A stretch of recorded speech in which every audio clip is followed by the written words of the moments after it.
to the other big story that we've been tracking all day, not just today, for the last couple of days. Kashmir, there's been a great deal of tension.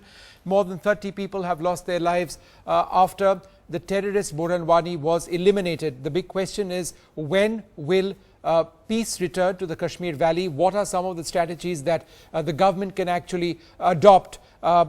This on a day when the Congress party actually criticized the Prime Minister for being outside the country for quite some time. They felt that he should have been back over here.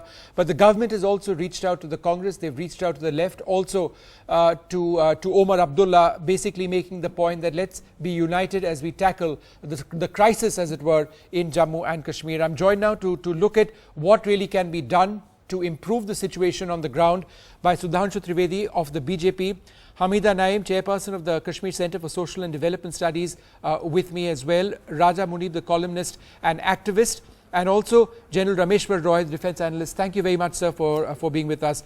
General Roy, if I can come to you first, one of the points made by the government today is show maximum restraint. Now, this is something that's always said. It's almost a knee-jerk reaction. And one wonders what maximum restraint may actually mean when police stations are being burned down and military installations are being attacked. How do you restrain yourself? Vishnu, let's accept one basic issue, that ever since the problem of J&K started, and when we tried to control with the use of force, because it's a sensitive border state, a shift has taken place. And if I may use that incident which occurred in 2010, where we had a similar kind of agitation and about 106 or 107 civilians had been killed. Yep. Now, the issue is from then onwards, actually it has been more of a agitational terrorism rather than the terrorism of the type that the security forces had witnessed prior to it. What I am trying to say is, this shift has not been understood, or it has not been factored in dealing with the security situations thereafter. Yeah. And therefore, what has happened is that we continue to deal these agitational terrorism also in a similar manner as if this is a security issue. It is not. Not a security issue. It's become one now. It is not a security issue. It is to do with the law and order in that state. Now, if you take this incident itself, I was very certain when I read the news that the state machinery has been fully mobilized, and they have taken all the precautions possible to make sure that the large congregation does not take place on the day of Burhan Wani's burial. Okay, I just want to go across to Sudhanshu Trivedi. Mr. Trivedi, what next in terms of a strategy? There's been some criticism earlier on in the day. Mehbooba Mufti was not present in Delhi for that very important meeting with the Prime Minister. There was a sense that perhaps she should have been there. And again, the point being raised by the Congress is there some sort of a disconnect between what is happening on the ground over there and the decisions or the discussions taking place here in Delhi? No, the government is fully in coherence and sincere, honest and objective in looking up this situation and trying to find out a solution. If you look at this, from yesterday onwards, Home Minister has talked to every senior leader concerned and sought their support, because the situation is definitely serious. Today, Prime Minister has issued a statement, and not only this, Home Minister, who was all set to go to US for signing a significant agreement, he has postponed his visit. So this shows the level of sincerity from the topmost level this government is having.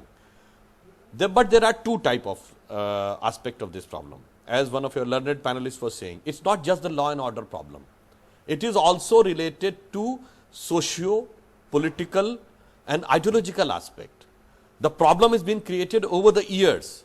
So it is also the joint responsibility of the social leaders and the political leaders to not create any situation which should somehow justify, glorify, or to a certain extent romanticize the terror.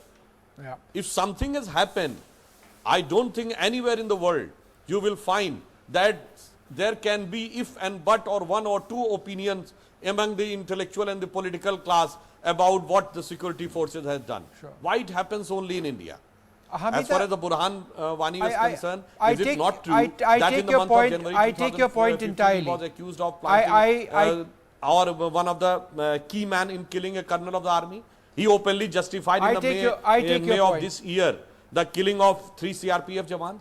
No, I take your point completely, and I want to take that across to Hamida Naeem.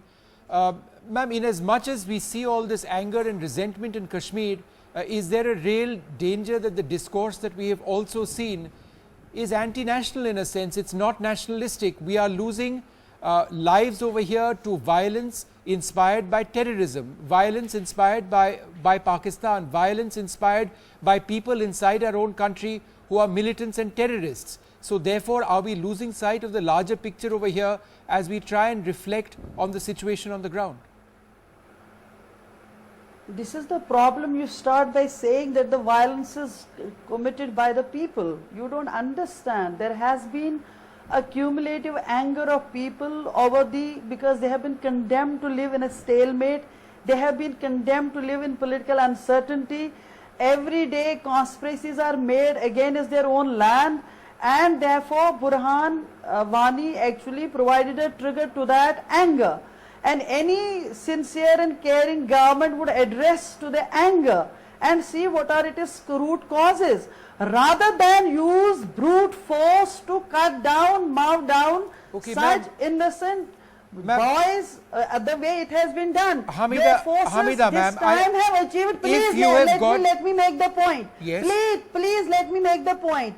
Your forces this time have achieved new refinement of what do you mean your forces, ma'am? They are also your forces. 35 people have been forces killed are so far, everyone's forces. And you say people have committed violence. Ma'am, I don't understand. There is obviously anger on the ground, but if you have got a mob going into police stations, taking possession of weaponry and then using it to shoot on the police as happened on the very first day. What exactly are security forces meant to do? Harmless protesters who have been killed. Ma'am, there were attacks on CRPF facilities, police stations, on BSF facilities as well, ma'am, elsewhere. Sapling plots everywhere, whereas the aim has been head and the chest rather than the legs to disperse the mob.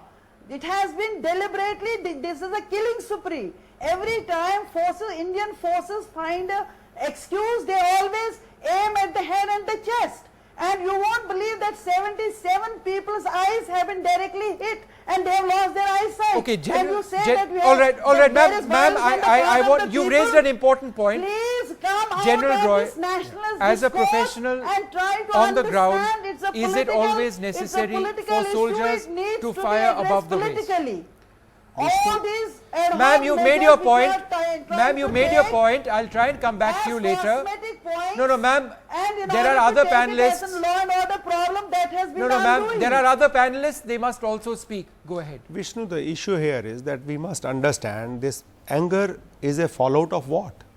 And whatever anger it was, is there not a pointer towards the failure? No, but General, I want to ask you about a specific point she made. The specific point is that all of the people who've died and the injuries are of injuries above the waist, injuries on the chest, injuries on the face.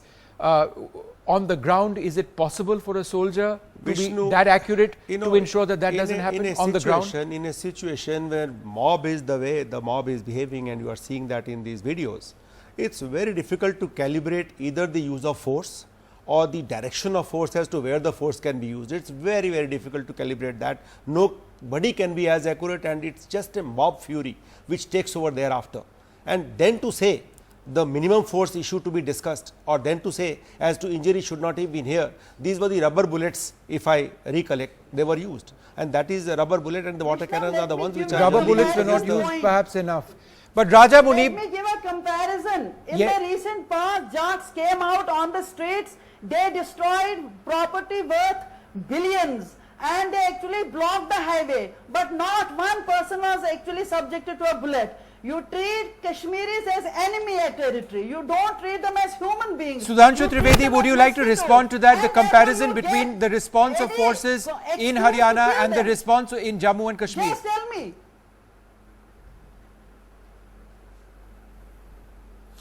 Whosoever knows the modus operandi of the forces while dealing with mob, it is not just at the first instance the forces started firing on the mob. There are first stage is warning. Then second stage is certain lines doesn't which is happen not to be anywhere in crossed. India, anywhere Then in third the stage world. comes the light force. Then the fourth stage comes the rubber bullet. Then the fifth stage comes the bullets in the air. Then these things comes. But still, There are if no there rubber are bullets, there certain are only youth who pellets. has been so much in frenzy that they keep on crossing all these 3-4 stages, the basic question is, who inspired them? Who instigated them? My allegation is, these leaders of Kashmir, whose sons are studying in the safe havens in Europe and America, and they are making the sons of Kashmir to face these things and to make their life as a stake just on the basis of their fanatic and baseless thing. When I am saying the fanatic and baseless, I am giving one example. You talk about so-called the UN referendum. In that referendum, number one thing, it was taking into account both the Kashmir. Second thing, there is no option of Azadi. It's either to go with Pakistan or with India. So you want to go with Pakistan. You know what is happening in Pakistan occupied Kashmir, what is happening in Baluchistan, what is happening in Quetta, and what happened to Bangladesh. So these type of fanatic, baseless ideas are used to Okay, can I ask and make them an unnecessary Sudhanshu Trivedi, of their political agenda. No, I want to go across to Raja Munib now. Raja Munib, it's been violent even today. There have been a few more lives which have been lost. But looking ahead, in the days ahead, how does one actually restore a relative sense of calm and normalcy on the ground? Who does that? How do they do that when there is such a big disconnect? Couple of quick things, Vishnu, here. One, every time Kashmir erupts, we have seen that it, it is being debated from 2008 onwards as a law and order problem and, excessive force and all that.